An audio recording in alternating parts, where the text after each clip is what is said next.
Roberto Battaglino está con nosotros. ¿Cómo estás, Roberto? Buen día. Andás? Buen día, ¿todo bien?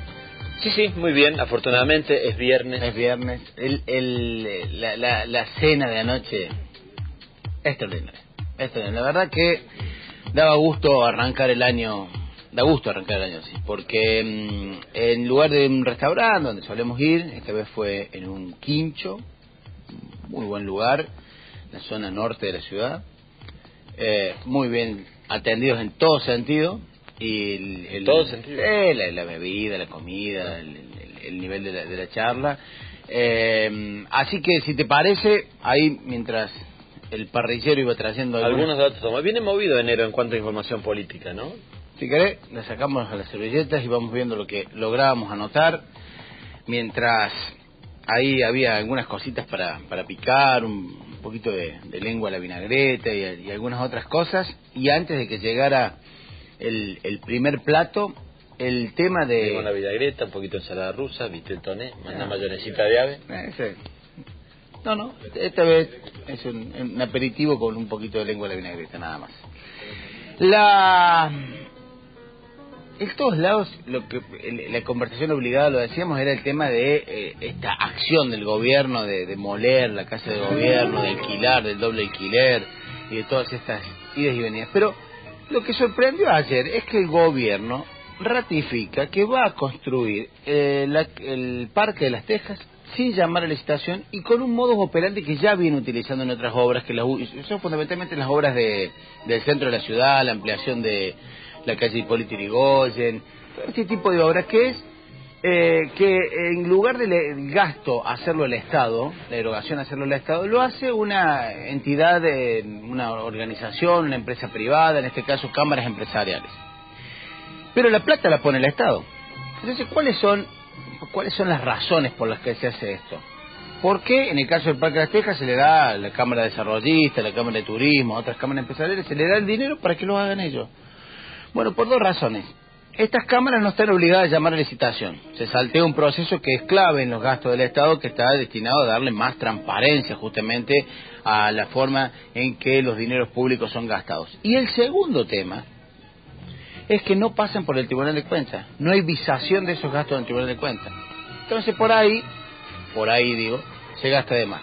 Y acá me parece que hay que hacer un señalamiento tanto a esta forma que tiene el gobierno provincial de gastar el dinero, esta forma que siempre los gobiernos cuando empiezan a preparar su retirada, en este caso, bueno, no tiene reelección, más allá que el mismo partido pueda o no ganar las elecciones, siempre empiezan los gastos a tener cada vez menos control, los funcionarios querer que sus gastos tengan cada vez menos control.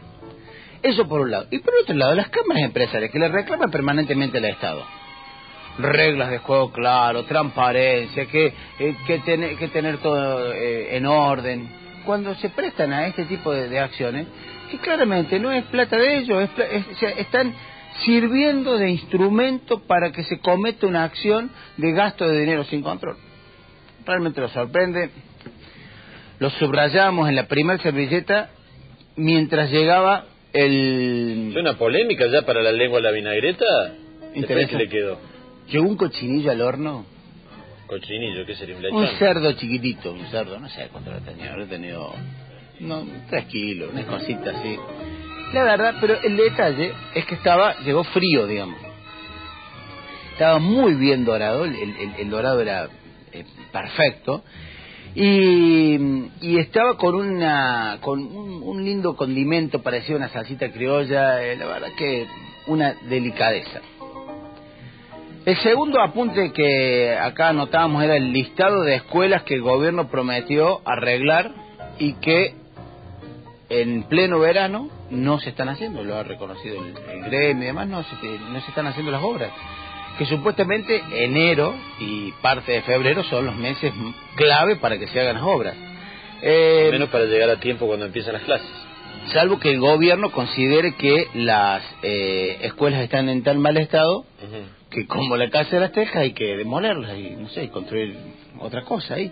Pero la verdad que este es un problema que se repite y que tiene que ver con la asignación de prioridades que hace el gobierno provincial. Plato principal. Un cordero que estaba un correo de la menta. Había sido aderezado, parece, mucho tiempo antes, estaba realmente justo. Parece que la persona que lo hizo es un conocedor de las técnicas gastronómicas, porque como decíamos, estábamos en un quincho particular. No había un chef.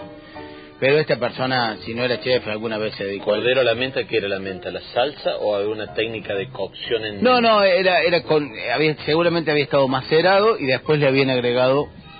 Mientras lo asaban. Exacto. Si esta persona, que seguramente que se dedica a la política, si no se dedicó a un negocio gastronómico antes, le pega el palo.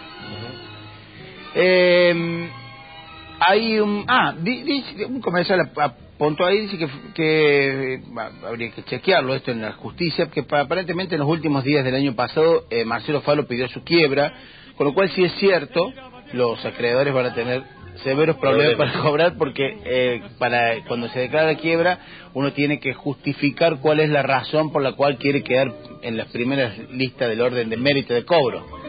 Y aparentemente este dinero no tenía que ver con causas solidarias y demás, sino que se especula que podría haber otras cuestiones vinculadas a las altas tasas de interés y demás, y que probablemente vayan a cobrar, vaya a ser cuándo.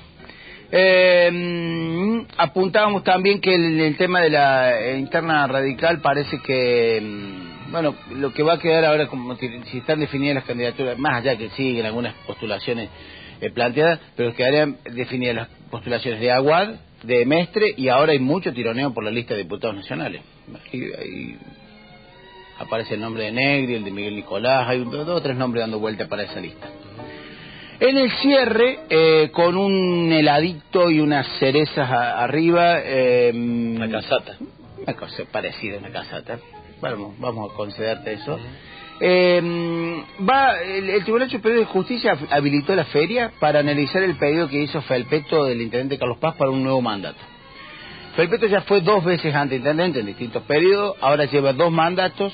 Supuestamente la Carta Orgánica no le permitiría el tercero, pero él dice que el primer mandato fue con otras normas de juego que le permitían la reelección, así que eso está analizando para la posibilidad de que en junio, que son las elecciones en Carlos Paz, se presente Felpeto. ¿Tomar un café? Una rondita de café y cierre. Roberto, de paso, buen fin de semana, ¿eh? Igualmente vos.